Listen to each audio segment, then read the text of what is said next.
Supplementary voter তালিকায় নাম delete হওয়ার পরে আপনারা যারা ট্রাইব্যুনালে অ্যাপিল করেছিলেন তার কিন্তু লিস্ট প্রকাশিত হলো, অর্থাৎ আপনার ভোটার তালিকায় নাম উঠলো কি না নাকি ফের আবার ডিলিট হয়ে গেল সেটা আপনি কিভাবে লিস্ট ডাউনলোড করে দেখবেন সেটাই এই ভিডিওর মাধ্যমে জানাবো।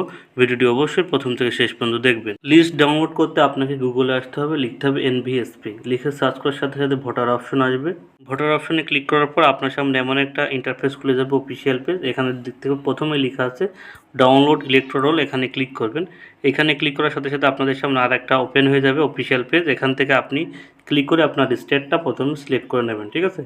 স্টেটটা সিলেক্ট করে নেওয়ার পর ওয়েস্ট বেঙ্গল দেখতে পাচ্ছেন কিছু অপশন খুলে গেল।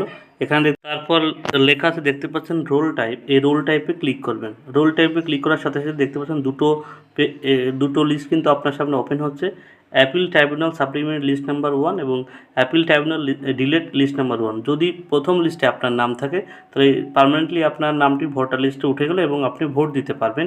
এবং যদি এই লিস্টে আপনার নামটা থাকে, আপনি দুটো লিস্টে ডাউনলোড করে দেখে নেবেন, তাহলে কিন্তু আপনার নামটি ভোটার লিস্ট থেকে পার্মানেন্টলি ডিলিট হয়ে গেছে আর আপনার ভোটার লিস্টে নাম উঠবে না, ঠিক আছে।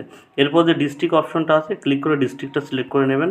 তারপরে অ্যাসেম্বলি অ্যান্ড কনস্টিটিউট যে লেখাটা আছে দেখতে পাচ্ছেন, এখান থেকে আপনার বিধানসভা নামটা সিলেক্ট করে নেবেন। বিধানসভাটা সিলেক্ট করার পর স্ক্রল ডাউন করে নিচের দিকে আসবেন। এখানে দেখছেন বিভিন্ন রকম বুথের নাম কিন্তু এখানে দেখাচ্ছে। এখান থেকে আপনার যে বুথ, সেই বুথ নাম্বারটা এখানে লিখে বসাবেন। সার্চ বাটনে ক্লিক করার সাথে সাথে কিন্তু আপনার বুথ নাম্বারটা শো করবে। দেখতে পাচ্ছেন আমি কিন্তু বুথ নাম্বারটা লিখলাম, সাথে সাথে কিন্তু আমার বুথ, শুধুমাত্র আমার বুথ নাম্বারটা এখন আসলো। এবারে এই বুথ নাম্বারটা এখানে ক্লিক করবেন। ক্লিক করার পর এখানে যে ক্যাপচার কোডটা আছে, ক্যাপচার কোডটা বসাবেন। ডাউনলোড সিলেক্ট পিডিএফ অপশনে ক্লিক করার সাথে সাথে কিন্তু আপনার বুথের ভোটার লিস্টটা কিন্তু ডাউনলোড হয়ে যাবে, অর্থাৎ আপনি যে বুথে ভোট দেন। তবে মনে রাখবেন এখানে কিন্তু যেসব জেলায় 23 তারিখে ভোট, বেশিরভাগ সেই সব জায়গারই ট্রাইব্যুনালের লিস্ট প্রকাশিত হয়েছে, এবং যেসব জেলায় 29 তারিখে ভোট তাদের লিস্ট কিন্তু 27 তারিখে প্রকাশিত হবে। অতএব যাদের 23 তারিখে ভোট, অর্থাৎ পরশু দিন ভোট, তারা কিন্তু এই লিস্টে বেশিরভাগই তাদের নাম দেখা যাবে। আপনারা দেখে নেবেন আপনাদের নাম উঠলো কিনা।